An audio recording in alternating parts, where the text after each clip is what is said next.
just now getting into this conversation about how jobs are affected by innovation. Jobs are things that people get paid for, but that isn't necessarily what they're looking for. They're looking for meaningful work. It's remarkable how much work goes on in the country that is not paid for directly. Volunteer work is an enormous part of our economy, and I don't think anybody has really calculated how much of the economy is dependent on people deciding to voluntarily do things. This is not an argument that says people shouldn't be paid for their work. And of course, you have to have some income or you won't be able to live. Volunteering is one way to do that, but you're going to need a mentor in any case. Now, the Germans have a very interesting system which they have instituted, which involves both work and study. And what happens is that they literally are apprenticed to someone in a company where they are working in the area where they are learning. And this reinforces things in two ways. The first one is you understand why you're learning something by discovering how it's applied. And second, you learn a lot from just doing things, making mistakes, and learning from those mistakes. It's also clear that not all innovations produce jobs. And the reason for this is that if nobody takes up the innovation, then it may not create a business at all.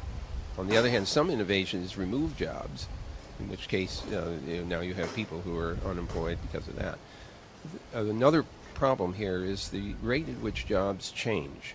If you talk to any big industry, for example, you may discover that the jobs that are currently filled are quite different from the jobs of 5 years ago.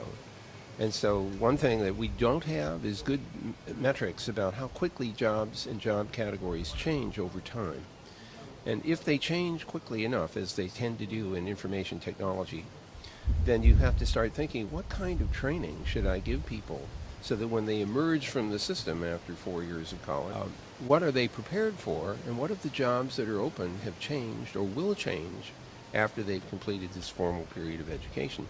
I think we have to conclude that getting an education and then working for a career doesn't work anymore, and you need to keep learning. You need to be prepared to learn. You need to want to learn, and we need to be provided with the means to learn, which is why this notion of massive online open courses is so attractive. For those who have the time to volunteer and build their skills for themselves, I think it's for people to hear that it encourages people to want to volunteer, because it's going to help all of us. It's going to help people who want to build their own skills and people who need the help. So let's talk a little bit more about volunteer. There's an organization called Volunteer Match. They, in fact, have been using the Google Maps in order to let people zoom in to see what kinds of things can I volunteer for in this place. Mm-hmm.